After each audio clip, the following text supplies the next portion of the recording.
여러분, 중독하면 뭐가 떠오르세요?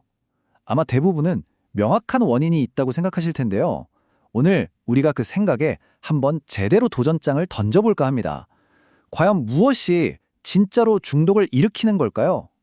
자, 바로 이 질문. 무엇이 정말로 중독을 일으키는가?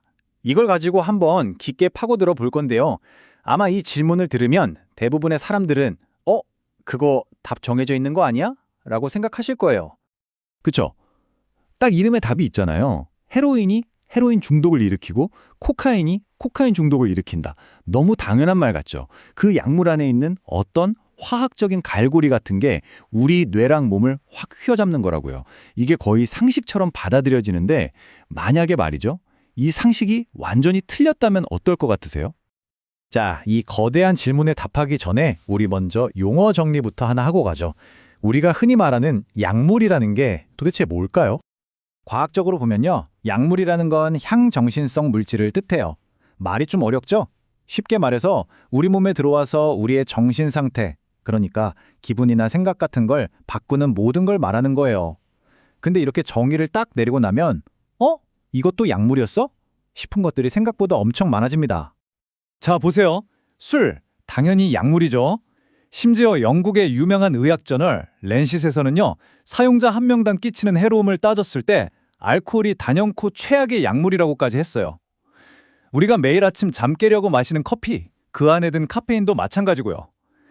근데 여기서 더 놀라운 건 바로 설탕, 그리고 한국인들 없으면 못 사는 그 매운맛, 캡사이신, 이것들까지도 전부 우리 정신 상태에 영향을 주는 넓은 의미의 약물에 포함된다는 사실입니다.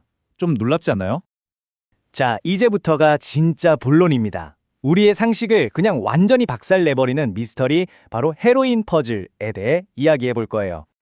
자, 한번 상상해 보세요. 여기 병원에 엉덩이 뼈가 부러져서 입원한 할머니가 계세요. 의사는 통증을 줄여주려고 몇 주 동안 다이아모르핀이라는 걸 처방합니다. 이게 뭐냐면요. 사실상 아주 순도 높은 의료용 헤로인이거든요. 길거리에서 파는 것보다 훨씬 강력하죠. 그런데 이상한 건 이 할머니들이 퇴원하고 나서 헤로인을 찾아 헤매는 마약 중독자가 되는 경우는 거의 없다는 거예요. 근데 반대로 길거리에서 훨씬 순도도 낮고 불순물도 섞인 헤로인을 쓰는 사람들은 끔찍한 중독에 빠지는 경우가 허다하죠. 아니, 이게 어떻게 된 일일까요?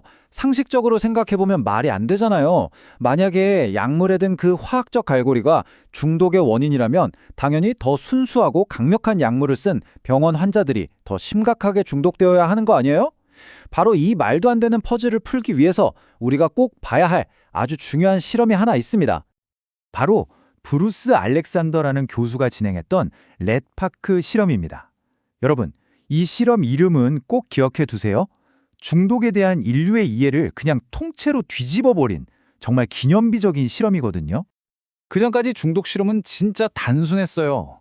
쥐 한 마리를 텅 빈 쇠창살 우리에 혼자 딱 가둬요. 그리고 물병을 2개 줍니다. 하나는 그냥 맹물, 다른 하나는 헤로인을 탄 마약물. 결과요? 뭐 볼 것도 없었죠. 쥐는 거의 100이면 100, 마약물에 미친 듯이 집착하다가 결국 스스로 과다 복용해서 죽었어요. 이걸 보고 사람들은 거봐, 약물이 이렇게 무서운 거야. 약물이 중독을 일으키는 게 맞네 라고 생각했던 거죠. 그런데 알렉산더 교수는 좀 다른 생각을 했어요. 이 실험 결과를 보면서 잠깐만, 이거 좀 이상한데? 한 거죠.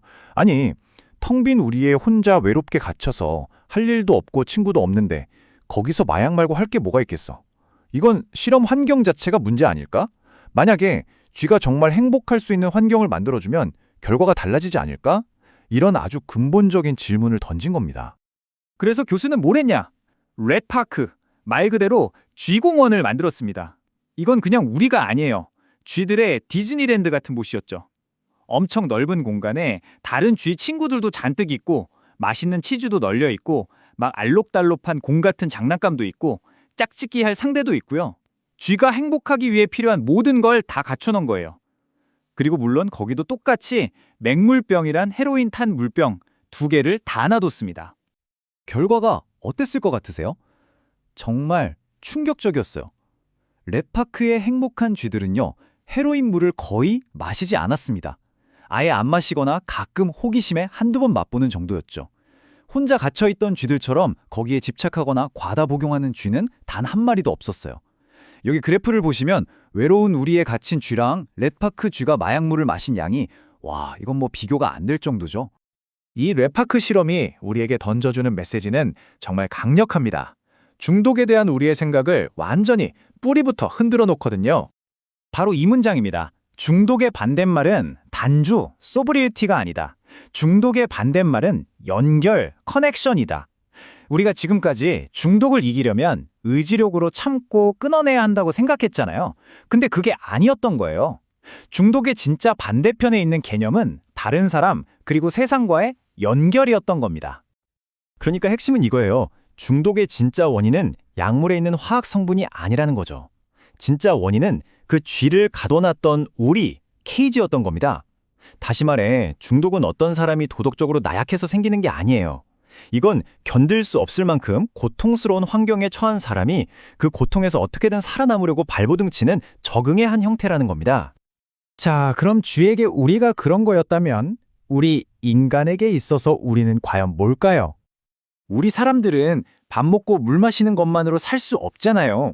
우리에겐 그만큼 중요한 심리적인 욕구들이 있어요. 어딘가에 소속되고 싶고, 내 삶이 의미 있길 바라고, 다른 사람들에게 사랑받고 존중받고 싶고, 이런 것들이요. 만약 이런 아주 기본적인 욕구들이 채워지지 않으면 우리는 눈에 보이지 않는 우리에 갇히게 되는 거예요. 바로 고통과 절망, 외로움이라는 우리의 말이죠. 그리고 이게 그냥 그럴듯한 이야기가 아니야 라고 말해주는 아주 강력한 과학적 증거가 있습니다. 바로 아동기 부정작 경험, 줄여서 ACS 연구라고 불리는 건데요. 이 연구는 어린 시절에 겪었던 학대나 방임, 가정폭력 같은 트라우마가 나중에 어른이 돼서 중독 문제를 겪을 확률과 얼마나 깊은 관련이 있는지를 보여주는 획기적인 연구였어요.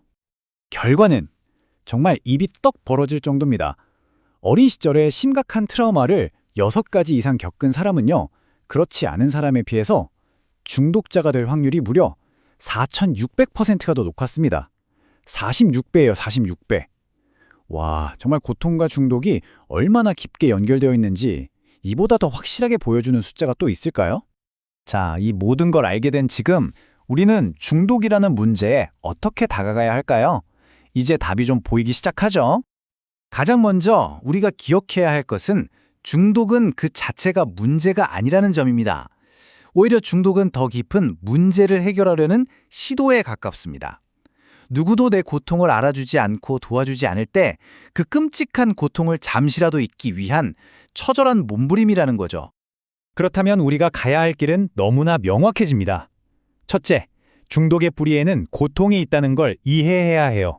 둘째, 그렇기 때문에 그들을 처벌하고 비난하는 건 그 고통을 더 키울 뿐이라는 걸 깨달아야 합니다. 그럼 어떻게 해야 할까요? 바로 세 번째, 사랑과 공감을 바탕으로 그들이 다시 세상과 우리와 연결될 수 있도록 실질적인 도움의 손길을 내밀어야 하는 겁니다. 자, 오늘 이야기의 마지막 질문을 여러분께 던지면서 마무리하겠습니다. 만약 중독이 약물 때문이 아니라 단절 때문에 생기는 것이고 개인의 의지 박약이 아니라 깊은 고통에 대한 반응이라면 우리가 지금까지 해왔던 방식, 즉 그들을 비난하고 처벌하고 사회에서 고립시키는 것이 과연 올바른 해답일 수 있을까요? 우리 모두가 함께 고민해봐야 할 문제입니다.